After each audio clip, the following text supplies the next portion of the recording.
शिंभोरा मार्गावर अज्ञात वाहनाची दुचाकीला धडक लागून झालेल्या अपघातात दोघांचा जागेवरच मृत्यू झाला, तर एकाला गंभीर दुखापत झाली असल्यानं मोर्शी येथे उपजिल्हा रुग्णालयात प्राथमिक उपचार घेतल्यानंतर अमरावती येथील जिल्हा सामान्य रुग्णालयात उपचाराकरता दाखल करण्यात आले.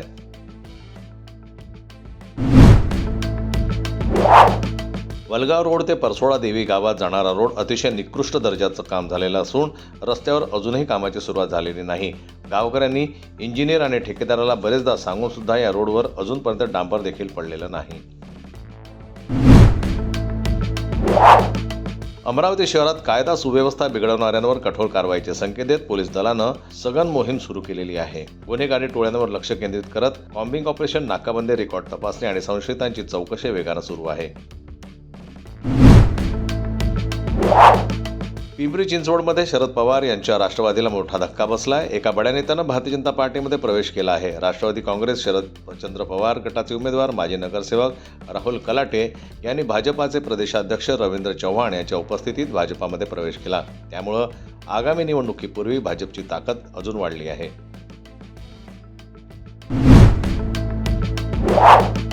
मुंबई, ठाणे, मीरा भाईंदर यासारख्या महत्त्वाच्या महापालिकांवर सत्ता मिळवण्यासाठी उद्धव ठाकरे यांची शिवसेना आणि राज ठाकरे यांचा मनसे या दोन्ही पक्षांकडून युतीसाठी प्रयत्न केला जातोय. आता या प्रयत्नांना यश आलं असून युतीसाठी जागा वाटपही पूर्ण झालेलं आहे.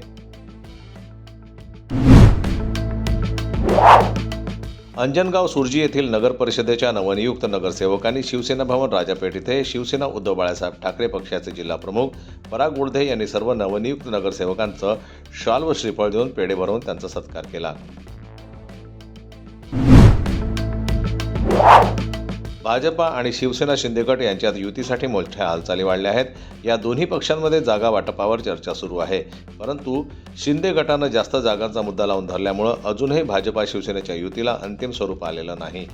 मुंबई महानगरपालिका निवडणुकीत शिवसेना 112 जागा लढण्यावर ठाम आहे. काहीही झालं तरी आम्हाला 112 जागाच हव्या, अशी शिंदे गटाची भूमिका आहे. मुख्यमंत्री देवेंद्र फडणवीस आणि उपमुख्यमंत्री एकनाथ शिंदे यांच्यात 22 डिसेंबरला झालेल्या बैठकीतही या 112 जागांसाठीचा आग्रह पाहायला मिळाला आहे. काँग्रेसचे प्रदेशाध्यक्ष हर्षवर्धन सपकाळ यांच्या उपस्थितीत धुळ्यातील प्रमुख पदाधिकाऱ्यांनी काँग्रेस पक्षात प्रवेश केला.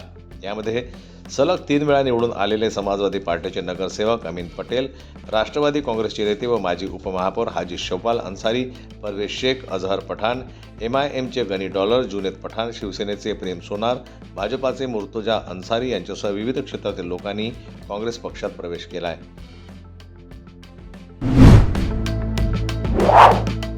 जेम्स कॅमेरूनच्या अवतार चित्रपटाबाबत बॉलिवूड अभिनेता गोविंदानं धक्कादायक दावा केला होता. या चित्रपटाची ऑफर आल्याचं गोविंदाने एका मुलाखतीमध्ये सांगितलं होतं. आजही सोशल मीडियावर हा विषय चर्चेचा विषय ठरतोय. अवतार 3 प्रदर्शित होताच गोविंदानं एक फोटो व्हायरल केला होता, ज्यामुळे चर्चा सुरू आहेत की गोविंदा या चित्रपटामध्ये पाहुण्या कलाकारच्या भूमिकेत आहे.